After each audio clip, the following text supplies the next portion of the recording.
I want to pull up a story. I think this one is going to be good. This woman, Alex Cooper, goes to a place, flies out to see a man, initiates sex with the man, says it's horrible, and acts like she's the victim. However, men go through stories like this. I'm coming from class. It's like 3 p.m. And I walk into my dorm room. And so my bed is over here. We had twin beds. My bed was, if you're walking into it, my bed was on the left-hand side and his bed was on the right-hand side. It was a small room and, there's just like a little alley in between the beds, right? So I got my bed and my desk on the left-hand side, his bed and his desk on the right-hand side. So I come in and there is this girl, like our kind of classmate. Now we knew each other when we got to UGA, but he met her and I didn't like her. We'll call her Keisha. All right. I did not like Keisha. And so it's 3 p.m. and I'm coming from class and I walk in and Keisha's in the room. And, it's bad enough when you got a roommate because sometimes you just want peace and quiet and you hoping that they're not in the room. So not only is my roommate in the room, which he has a right to be in, right? This is his room, but right. Keisha's in the room. And so they're sitting there talking. And as I'm going in and putting my backpack down, he is standing up and putting his backpack on to go to class. And I don't like Keisha. So my roommate gets up and he's putting his books in his book bag and he leaves. And I look over and Keisha's still there. Let me tell you something about Keisha. Keisha was ugly. She was extremely, extremely ugly. Okay. I mean, she was terrible looking. I mean, she had a face like a damn moose. I mean, she was so ugly. And so this is my freshman year. And I'm like, Keisha, I don't want to say his name, but he's gone. Like, what are you still doing here? And she comes over to me and she's kind of like puts her chest up against my chest. And that face is crazy. Like all close. And I'm like, Keisha, man, I just got, like, if you don't back up. And she's like, no. And she starts, touching my shoulders and kind of grabbing. I'm like, Keisha, like, go on and leave. Your boys got, and they weren't dating. They were just friends, right? But I was like, the whole reason you were here is because of him. You and I aren't friends. I don't even like you. Look at you. I could walk you to the mirror and you could see what the hell's going on. And she's like, no. And she starts kissing me on my neck. Now, you don't. She wanted that. She wanted to make some noise in there, but he ain't want it. Did you hear the sound? Did you hear the sound, right? That's how I was until she started kissing me on my neck. So I'm like, hold up, come on, Keisha. And she's like, no. And I'm like pushing her off, but she keeps coming, and she's smaller, right? She's like 5'5" or whatever, but she's ugly. Mm-hmm. But I'm pushing her off, and she's all at my neck. That's actually important. She's about 5'5". Lead attorney is somewhere around 6'3", 6'4"-ish. He's pretty tall. So a woman that's a foot shorter than him is still able to manipulate and penetrate. He couldn't just push her off and just throw her to the side. So this proves that even with a smaller woman and a smaller being, she can still take advantage of a man that is damn near double her damn size. Come on. So you took it down? I mean, she's so ugly. So I had her bent over my roommate's bed. Damn.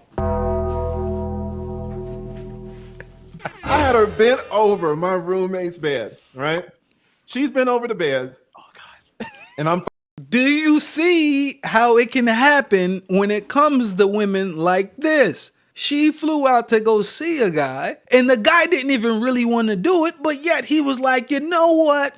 I'm going to do it anyway. And he slept with her, and she's acting like the burden was on her. And she keeps turning around. She keeps turning her fucking head, and she keeps grunting.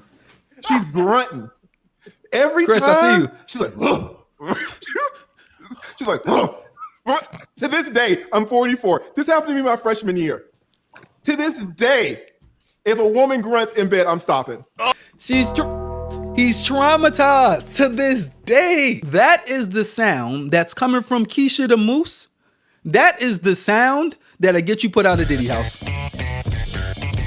Diddy would even put you out his house. He don't want you in here. Keisha, you have to leave. Even in a situation where she's ugly and she's grunting and she looks like a moose and she's turning that big moose face around at you and you like, just look forward. Everybody doesn't have a face for missionary.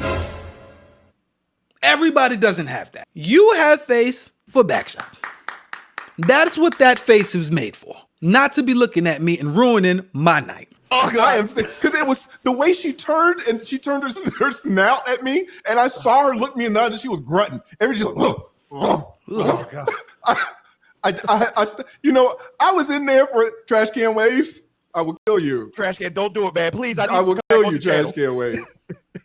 She kept grunting, and the grunting was making it so much harder for me to do what I needed to do. And like after 2 minutes of her fucking looking at me in my eyes, turning around with her snout and grunting, I stopped. I stopped and I pulled my pants up. After 2 minutes. So that woman, Alex Cooper, was basically saying how it wasn't good. To another, and we had sex.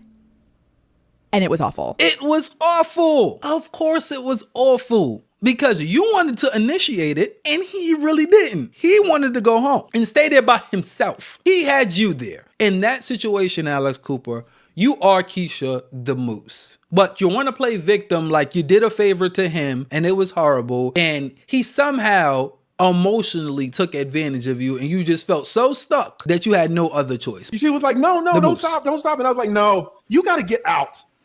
You have to get out. And she's standing up and her shorts and her panties are down by her ankles and she's kind of like wiggling over to me like a penguin. And I'm like, just get out. And she's like, no. And I start trying to pull her pants up, her panties and her shorts. I'm like, Keisha, get out.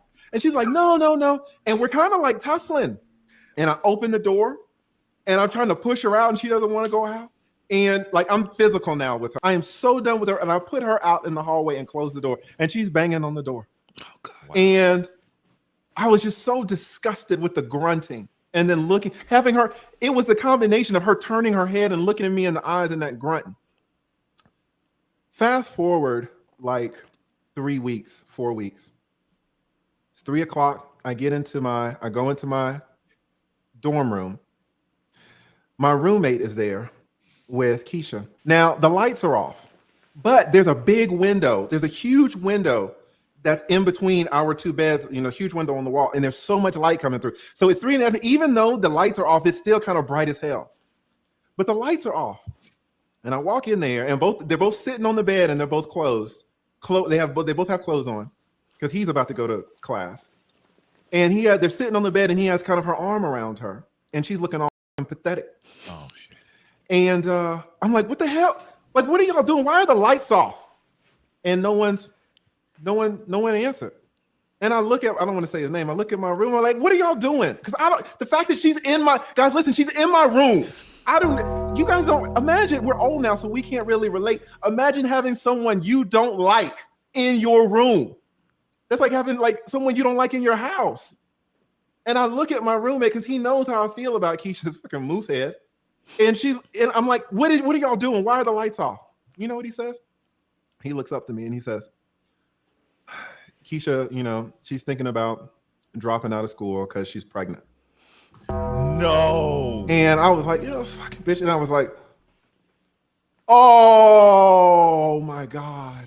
Because I know that I did not finish in that moose, but she was pregnant at the time. Mm-hmm. And it took like 10 seconds for it to hit me. Keisha was trying to put a baby on me. No, Keisha was She was trying to put a baby on me. And this was like back in 95. This was back in 95. And just so many waves of emotion flowed over me because it was like all of womanhood had been exposed to me. I in that instant, it was like a 10-second instant where I was seeing that women were not, like, girls were not these girls. Women are fucking people. And it was that day when I was like, oh my God. Now, when we get back to this Alex Cooper situation, what Alex Cooper is doing, she was Keisha in that situation and blaming it on the man.